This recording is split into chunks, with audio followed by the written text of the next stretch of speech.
रूस का यूक्रेन पर विनाशक प्रहार हुआ है। ज़ेपोरिजिया पर रूस का ड्रोन अटैक हुआ है। ज़ेपोरिजिया में जोरदार धमाके की खबर है। रूस ने बस स्टॉप को टारगेट किया। ये देखिए तस्वीरें, कहां कब बम गिर जाए अब किसी को पता नहीं।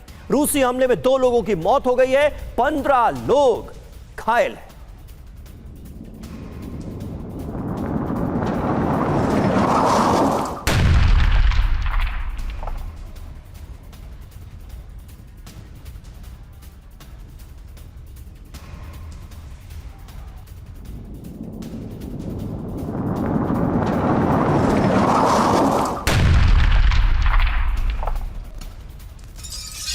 वहीं रूस का यूक्रेन पर मिसाइल से प्रहार। सूमी में यूक्रेनी सैन्य ठिकानों पर हमला किया। रूसी हमले में यूक्रेनी सेना को नुकसान, कई जवानों के मारे जाने की आशंका है।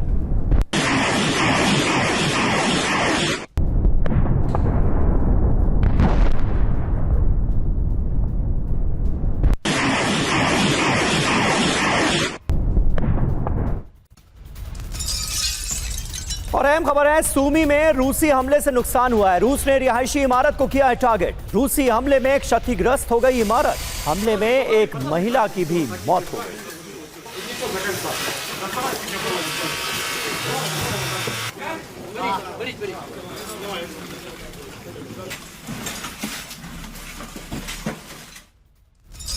इधर खार्किव में रूस का भीषण हमला। रूस ने शाहे ड्रोन से मचाई है तबाही। रूसी हमले से इमारत में भीषण आग लग गई, कई गाड़ियां भी क्षतिग्रस्त हुई।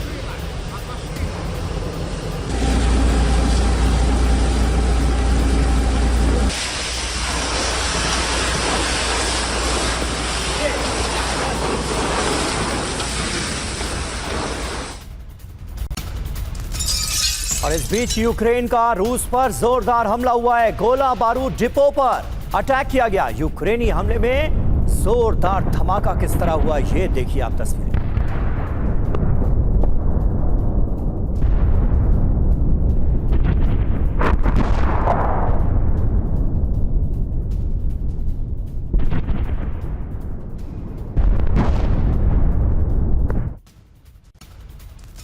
और वहीं बेलगोरोद में यूक्रेन का बारूदी अटैक। ड्रोन हमले के बाद जोरदार धमाका हुआ है। बेलगोरोद में हमला किया गया ड्रोन के जरिए। यूक्रेन ने ये ड्रोन हमला किया है। ड्रोन हमले के बाद जोरदार धमाका।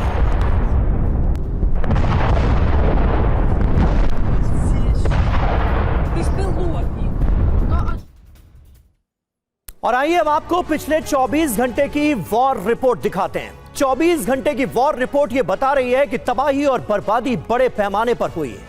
रूस की बात करें तो यूक्रेन पर 200 से ज्यादा ड्रोन हमले रूस ने किए हैं। यूक्रेन ने रूस पर 300 से ज्यादा ड्रोन अटैक किए हैं। यानी हमलों के मामले में, ड्रोन अटैक्स के मामले में यूक्रेन का पलड़ा भारी नजर आ रहा है। रूस ने अहम ठिकानों को टारगेट किया है यूक्रेन के। वहीं यूक्रेन ने ऑयल टर्मिनल और सैन्य ठिकानों पर हमले बोले हैं रूस के अंदर। कहां कहां हमले हुए तो देखिए, ज़ेपोरिजिया, चेर्नोबिल, यहां पर अटैक किए गए रूस के द्वारा। और इधर बेलगोरोद और क्रास्नोदर में हमले किए गए यूक्रेन के द्वारा। तो इन इलाकों को टारगेट किया गया। वहीं रूस के द्वारा खार्किव, सूमी में हमले किए गए। वोल्गोग्राद और कुर्स्क में यूक्रेन के द्वारा हमले किए गए हैं। तो इस तरीके से कई इलाकों को निशाना बनाया गया। और हमारे साथ लेफ्टिनेंट जनरल वी के चतुर्वेदी जी मौजूद हैं। चतुर्वेदी सर, एक बड़ी ड्रोन पावर के रूप में न सिर्फ उभरता हुआ यूक्रेन नजर आ रहा है, बल्कि अपने आप को साबित कर रहा है। रूस को बहुत बड़े जख्म दे रहा है। रूस के पास क्या काट आपको नजर आ रही है फिलहाल इन हमलों को रोकने की, क्योंकि अच्छा खासा नुकसान हो रहा है यूक्रेन के ड्रोन अटैक्स पे। Sameer, drone as a weapon of war अब एकदम एक very potent weapon of war हो गया है। और ये पिछले, आपने जब से अजरबैजान और उधर से लड़ाई शुरू हुई थी, उसके बाद आपने रशिया यूक्रेन में भी देखा और उधर ईरान यूएस की लड़ाई में भी देखा। तो ये तो कोई, इसमें कोई शक नहीं है कि drone are a future and for any battle में इनका उपयोग और इफ़ेक्टिव उपयोग बहुत ज़रूरी है। वो हो रहा है। पिछले 3-4 महीने से इस क्षेत्र में थोड़ी शांति थी और इसलिए इस दौरान उनको कुछ ड्रोन भी मिले हैं, कुछ बाकी surveillance system, air defence weapon system भी यूक्रेन को मिल गया है। तो इन चीज़ों को देखते हुए अब वो अपना जो नुकसान हुआ है, जो प्रतिशोध ले रहा है, वो करने की कोशिश कर रहा है, इनके ऑयल स्टेशंस को बर्बाद करने की कोशिश कर रहा है। लेकिन एक अगर आप कंपैरेटिव फिगर देखें दोनों के बीच में, रशिया और यूक्रेन के, तो यूक्रेन कहीं नहीं आता। Russia is a very powerful country, even in drone warfare भी, क्योंकि ईरान से उसको शायद ड्रोन वगैरह भी मिले हैं। और उसकी वजह से आज अगर देखा जाए तो रशिया बहुत शक्तिशाली है। लेकिन यस, जो एक कमज़ोर देश होता है तो वो अपना गुवार निकालने के लिए इस तरह के एक्शन लेता है, और वही कर रहा है। ईस्टर्न यूक्रेन का जो पोर्शन है, from Odessa, Kherson, Luhansk, Donetsk and may be up to Kharkiv, is a area of interest for Russia. वो कभी भी इस एरिया को छोड़ने को तैयार नहीं होगा और बढ़ाने की कोशिश करेगा, बिकॉज इससे उसको कुशन मिलता है, एक बफर जोन मिलता है नेटो के अगेंस्ट। और इसको जब हम देखते हैं तो मैं समझता हूं कि यस। लेकिन सर, इन सब के बीच यूक्रेन का एक दावा जो हम थोड़ी देर पहले दिखा भी रहे थे, उस पर भी बात करेंगे कि 600 वर्ग किलोमीटर का जो जमीन है उस यूक्रेन ने रूस से वापस छीन ली है।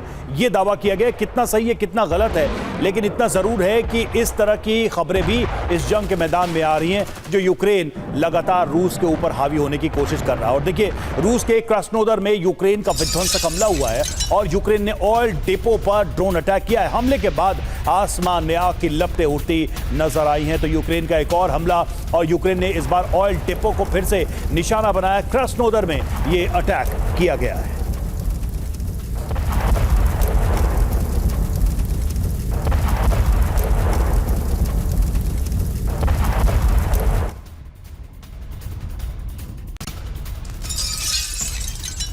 और वहीं खबर आ रही है, MiG-29 फाइटर जेट ने बरपाया है कहर। R-73 air to air missile से मचाई है तबाही। रूस के कई ठिकानों को यूक्रेन ने कर दिया है ताजा हमले में तबाह। ये देखिए,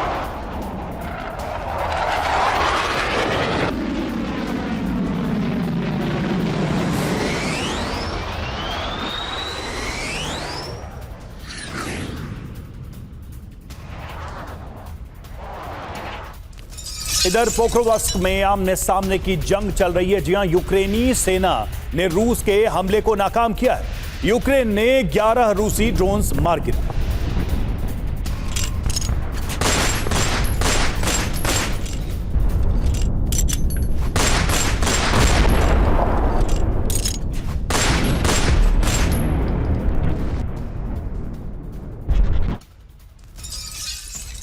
और वहीं रूस और नाटो के बीच टकराव और ज्यादा बढ़ता नजर आ रहा है। रूस ने नाटो के एयर स्पेस का उल्लंघन किया है। लातविया के एयर स्पेस में रूसी ड्रोन घुस गया। रूसी ड्रोन से लातविया में दहशत, लोगों के घरों में रहने की अपील जारी की गई।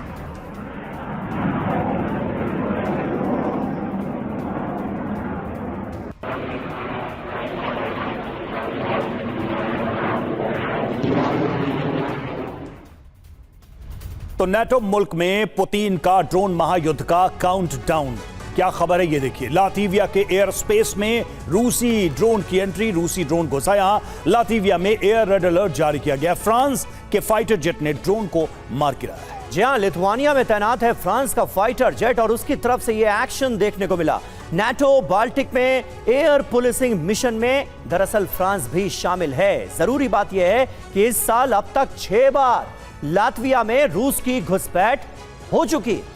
तो ये एक स्थिति है जिसमें साफ दिखाई दे रहा है कि तनाव बढ़ने वाला है और फ्रांस के दरवाजे तक ये पहुंचता दिखाई दे रहा है। त्रिपाठी सर, बहुत सिंपल सा सवाल है कि नाटो की एंट्री इस वॉर में और एग्रेसिव होने की संभावना कितनी बढ़ गई है? क्योंकि अब देखिए, फ्रांस से टकराव बढ़ रहा है। इसके पहले हमने देखा कि जो बाल्टिक देश थे वहां भी लगातार घुसपैठ हुई है रूस की तरफ से। पोलैंड का केस पुराना रहा है। पोलैंड सबसे इनसिक्योर अपने आप को मानता है इस युद्ध पे।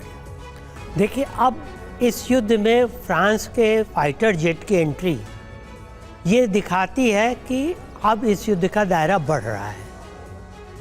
सवाल ये कि यूक्रेन के टेरिटरी से तो फ्रांसीसी जेट नहीं उड़ा होगा, क्योंकि यूक्रेन के पास तो एयरपोर्ट से ऐसे नहीं बचे हैं कि जहाँ से उनके जेट उड़ें। तो अब ये या तो पोलैंड से उड़ा होगा या लैटविया से उड़ा होगा। अब वहाँ अगर रूस ने वो इंटरसेप्ट करने की कोशिश की या रूस ने वहाँ ड्रोन। सर ये जो जिस फाइटर जेट की बात हो रही है ये लिथुआनिया से इसने टेक ऑफ किया था। हाँ, तो लिथुआनिया से भी किया होगा, तो इसका मतलब कि सारे जो हैं अब बाल्टिक कंट्रीज भी इसमें आ गए हैं जी। और ये इसी हिसाब से इसका दायरा बढ़ रहा। और मुझे इससे भी ज़्यादा चिंता इस चीज़ की हो रही कि रूस ने देखिए एक साथ ही चेर्नोबिल और ज़पोरिज़िया दोनों पर आक्रमण किए हैं। और चेर्नोबिल में जैसा आप दिखा रहे हैं कि आग लग गई है, इसका मतलब कि रेडिएशन के खतरे की भी संभावना बढ़ गई है। ये युद्ध एक अलग ही लेवल पे जा रहा है। ये अब अभी तक तो हम सोच रहे थे कि ये सिर्फ यूक्रेन है और यूक्रेन छोटा देश है, वो कुछ नहीं कर पाएगा, या अमेरिका ने अपना हाथ खींच लिया है। लेकिन अमेरिका ने नाक को घुमा करके पकड़ा है। अमेरिका डायरेक्ट अपने वो नहीं दे रहा है। अमेरिका ने कहा कि हम ईयू को और नेटो को देते रहेंगे हथियार और असलहा। तो अब इसमें सवाल ये है कि ये युद्ध Russia versus Europe and US हो गया है जी। और इसमें फिर ये बड़ी मुश्किल की बात होगी कि 3 साल से तो आप कुछ कर नहीं पाए, 3-3.5 साल हो गए हैं, लेकिन आगे भी क्या कुछ हो पाएगा मुझे नहीं लगता कि इसमें अभी अमेरिका भी हाथ पीछे खींचेगा या इसमें यूरोप के और नेटो के और देश हाथ पीछे खींचेंगे। हालांकि नेटो के अंदर अभी भी इतनी ताकत नहीं है कि वो बिना अमेरिका की सहायता के नेटो किसी भी ऑपरेशन को पूरी तरह से अंजाम दे सके। ठीक बात है। उसके बावजूद भी इस जंग को भड़काने की हर मुमकिन कोशिश नाटो की तरफ से की जा रही है, जो साफ नजर आती है। वहीं देखिए रूसी सैन्य ठिकानों पर हवाई हमले की खबर आ रही है। पोक्रोवस्क में Su-27 से बमबारी की गई। हमले में रूसी सेना को भारी नुकसान पहुंचा।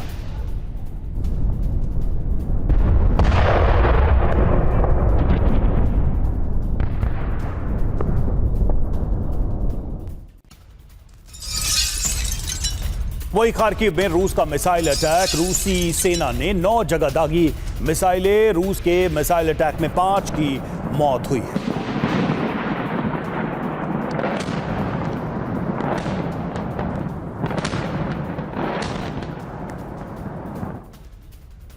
और वहीं रूस ने यूरोप का 5 सूत्रीय प्रस्ताव ठुकरा दिया है। यूक्रेन और यूरोप से कोई वार्ता नहीं करेगा रूस। रूस के विदेश मंत्री सर्गेई लावरोव ने कहा लंदन डॉक्यूमेंट ने वार्ता की संभावना खत्म कर दी। जर्मनी, फ्रांस, ब्रिटेन ने दिया था 5 सूत्रीय प्रस्ताव।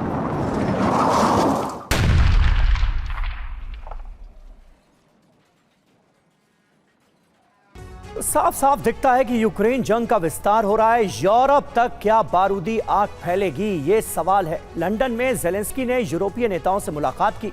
कीर स्टारमर, फ्रेडरिक मर्श और मैक्रों के साथ उन्होंने बातचीत की।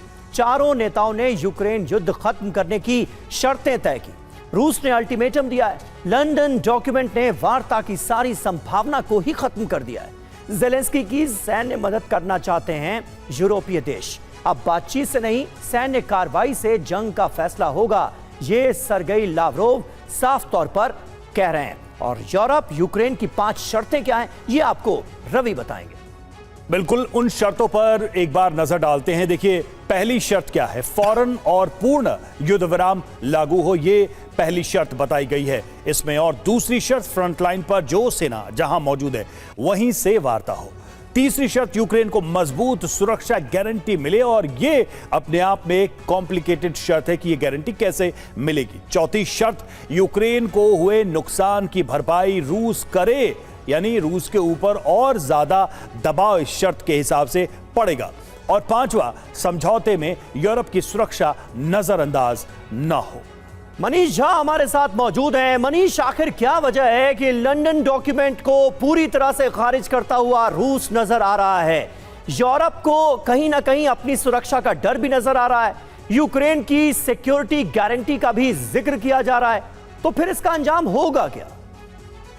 बिल्कुल, देखिए, मुझे तो लगता है कि ये जानबूझकर लंदन डॉक्यूमेंट जारी तब किए गए थे जब यूरोप को ये लगा कि जिस तरह से यूक्रेन रूस में अलग अलग जगह पर ऑयल रिफाइनरी प्लांट सब पर काफी नुकसान पहुंचा रहा था, तो ठीक उसी समय कह सकते हैं आप कि इसको प्रोवोक करने की कोशिश थी या फिर ये बताने की कोशिश थी कि देखिए रूस कितना बुरी तरह घायल हो रहा है और कमजोर हो चुका है, क्योंकि जिस तरह की शर्तें इसमें रखी गई है, इसमें कुल मिलाकर अगर मैं आसान भाषा में कहूँ तो वो कहना यही चाहते हैं कि रूस सरेंडर कर दे, रूस नाक रगड़े, माफी मांगे, हर्जाना दे और तभी जाकर हम जो है सो शांति करेंगे।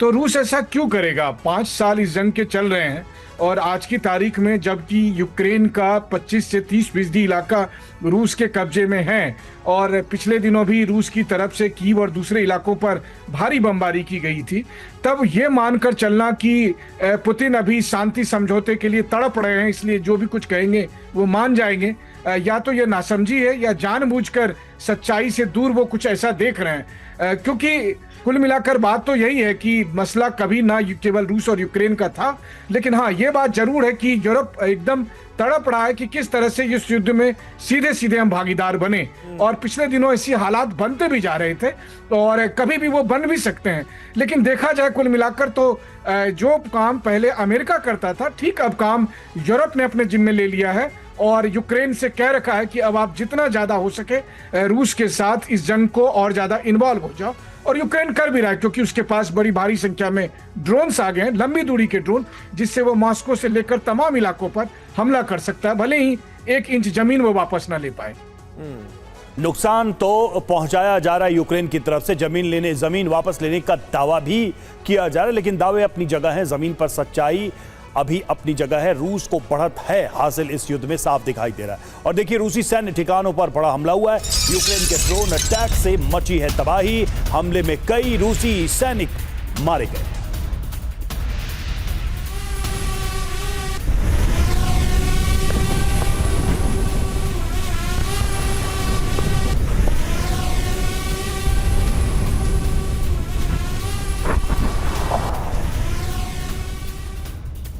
और वहीं ज़ैपोरिजिया से खबर आ रही है, ज़ैपोरिजिया में सुइसाइड ड्रोन तबाह किया गया है। शादी समारोह के दौरान ड्रोन गिरा।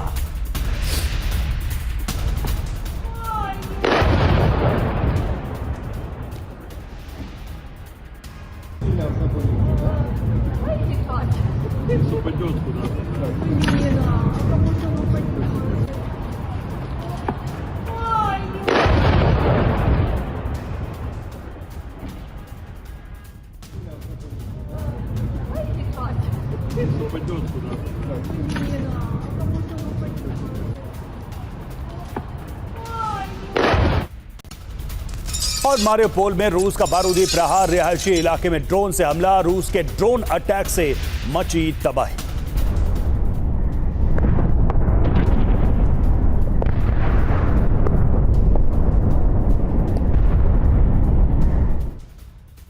और वहीं यूक्रेनी आर्मी चीफ ने बहुत बड़ा दावा किया है, 600 स्क्वायर किलोमीटर इलाके पर कब्जा कर लिया गया है। आर्मी चीफ अलेक्जेंडर सिर्स्की ने कहा है कि रूस से 100 वर्ग किलोमीटर जमीन ज्यादा छीनी।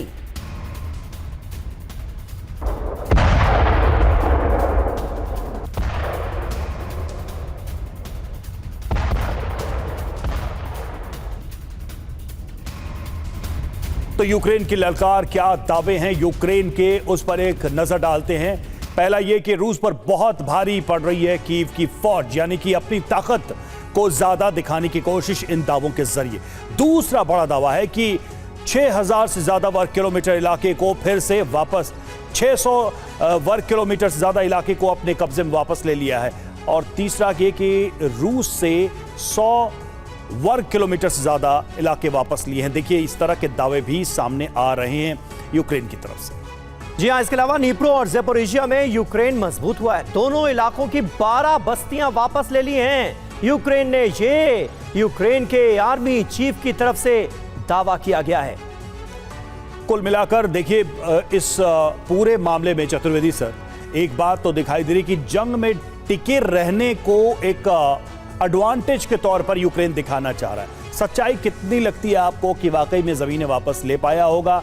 इतना तो हमें भी दिख रहा है कि वो रूस को नुकसान पहुंचा रहा है। यूक्रेन ने जो ताज़ा हमले किए हैं बहुत अंदर जाकर हमले किए हैं, इंपॉर्टेंट रिफाइनरीज को अटैक किया है, वो तो एक कंसिडरेबल हमला है, लेकिन जमीनों को वापस लेने का दावा कितना सही दिखाई देता है? रवि, इसमें बहुत संशय है। जिस तरह से उन्होंने बोला है कि 100 किलोमीटर हमने वापस ले लिया, 600 वर्ग किलोमीटर हमने छीन लिया, तो ये ऐसी चीज़ें हैं जिस पे विश्वास करना आसानी से नहीं है। हो सकता है जैसे कुर्स्क में एक बार जहाँ खाली इलाका था वो चले गए थे, इस तरह का कोई इलाका हो जहाँ पे ऑक्युपाई कर लिया हो, लेकिन इसका भारी हर्जाना यूक्रेन को भुगतना पड़ेगा, क्योंकि रशिया ग्राउंड वॉरफेयर में तो यूक्रेन से बहुत आगे है। आज के दिन अगर देखा जाए तो ग्राउंड फोर्सेस की जो लड़ाई अगर ये उलझेंगे तो यूक्रेन का ही नुकसान होगा।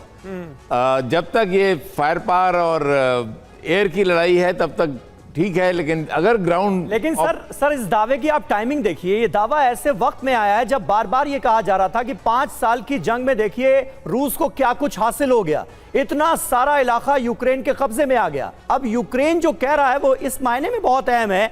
यूक्रेन कहता है कि देखिए रूस ने हमारा 500 स्क्वायर किलोमीटर का इलाका लिया, लेकिन हमने 600 स्क्वायर किलोमीटर का इलाका उनसे वापस ले लिया है, 100 स्क्वायर किलोमीटर ज्यादा। लेकिन समीर, जब इसकी सच्चाई मालूम पड़ेगी तभी आप इस पे विश्वास कर सकते हो। अभी सच्चाई इस मालूम पे कैसे पड़ेगी? लेकिन जब रशिया कबूल करेगा या कहीं पे लड़ाई के संकेत आएंगे, कोई सैटेलाइट पिक्चर्स आएंगी, कोई एयर क्राफ्ट से फोटोज आएंगी, ये सब चीज़ें ग्राउंड, ये छुपती नहीं है, ये चीज़ें बहुत आसानी से 1 या 2 दिन समय लग सकता है, लेकिन इसके बियॉन्ड ये छुपेगी नहीं। ये हो सकता है जैसा कि मैंने पहले कहा कि कुर्स्क जैसा इलाका जो थोड़ा खाली पड़ा हुआ इलाका है। बिल्कुल सर, और एक शक तो इस बात से भी आता है कि एक तरफ तो यूक्रेन में सेना की बूट्स ऑन ग्राउंड उसकी भी कमी है, ऐसे में इतने बड़े इलाके को ऑक्यूपाई करना, उसको मेंटेन करना, रिटेन करना कैसे संभव होगा या हो सकता है, ये भी एक सवाल जरूर है। और देखिए इस बीच खबर ये कि विटकॉफ और कुशनर से जेलेंस्की की बात हुई है, जेलेंस्की ने दोनों से फोन पर बातचीत की है, यूक्रेन में शांति को लेकर चर्चा हुई है।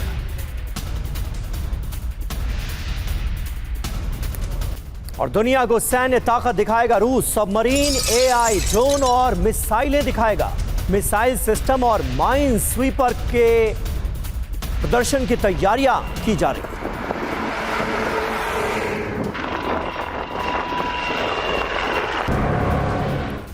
और देखिए चेरनोबिल को लेकर खबर है, चेरनोबिल में रूस का drone attack, nuclear fuel depot पर हमला किया है। रूसी हमले में इमारत क्षतिग्रस्त, ड्रोन अटैक से इलाके में आग लगी।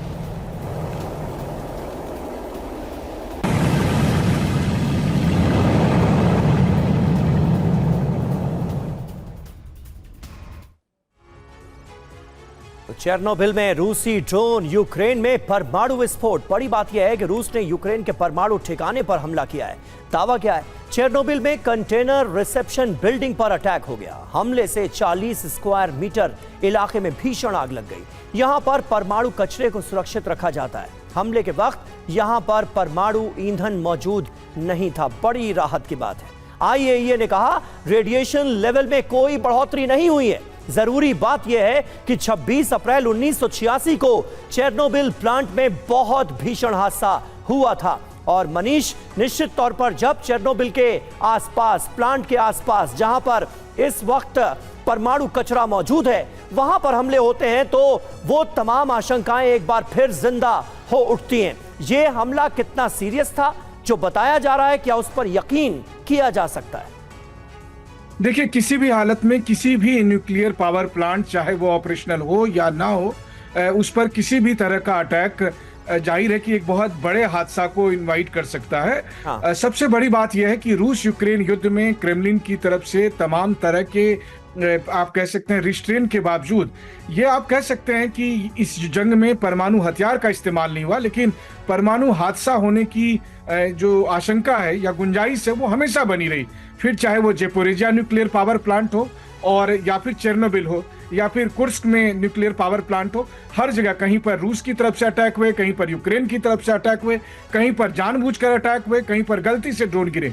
बल्कि जेपोरिजिया न्यूक्लियर पावर प्लांट में तो मैं खुद देख कर आया था कि कैसे वहां पर अमेरिकन मिसाइल के टुकड़े मुझे मिले या ड्रोन मिले, लगातार वहां पर जो बाहर रखे हुए जो न्यूक्लियर ईंधन है उसके कंटेनर को टारगेट करके हमले किए जाते थे। और ज़पोरिज़िया न्यूक्लियर पावर प्लांट से महज 3-4 किलोमीटर की दूरी पर यूक्रेन और रूस की सैनिकों का मोर्चा बना हुआ है, जहां से लगातार क्रॉस फायरिंग होती है। उसी तरह से चेरनोबिल पर कई बार अटैक की बात गुंजाइश बनी रहती है। ऐसी स्थिति में इस बात की आशंका रहती है कि कहीं कोई न्यूक्लियर हादसा अगर हुआ तो उसकी चपेट में केवल रूस और यूक्रेन नहीं आएंगे, बल्कि यूरोप के कई देश भी आ सकते हैं। और इसके बावजूद कि रूस और यूक्रेन दोनों एक दूसरे पर चेतावनी देते हैं, लेकिन वैश्विक समुदाय से अभी इस हादसे को रोकने के लिए पर्याप्त कदम नहीं उठाया जाना भी बहुत चिंताजनक है।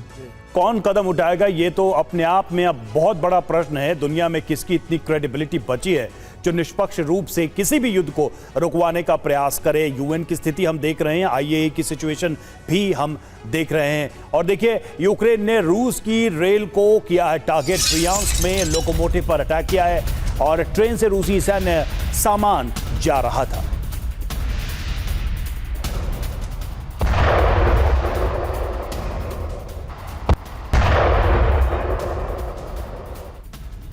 और इस बीच रूस यूक्रेन जंग पर अमेरिका से हुआ एक पर्दाफाश। यूक्रेन के हमलों से मॉस्को में हड़कंप है।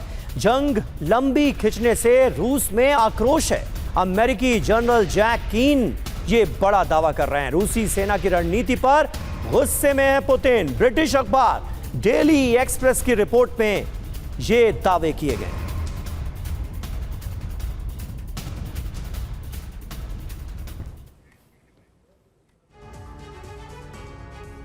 और यूक्रेन का विस्फोट, पुतिन का क्रोध। कुछ अहम बातें आपको बता दें जो दावे हैं इस वक्त। यूक्रेन के बड़े हमलों से रूस में जबरदस्त नाराजगी है। मॉस्को के रणनीतिकारों में युद्ध को लेकर आक्रोश। जी हां, क्रेमलिन के पूर्व सलाहकार ने कहा, हमारी रणनीति फेल।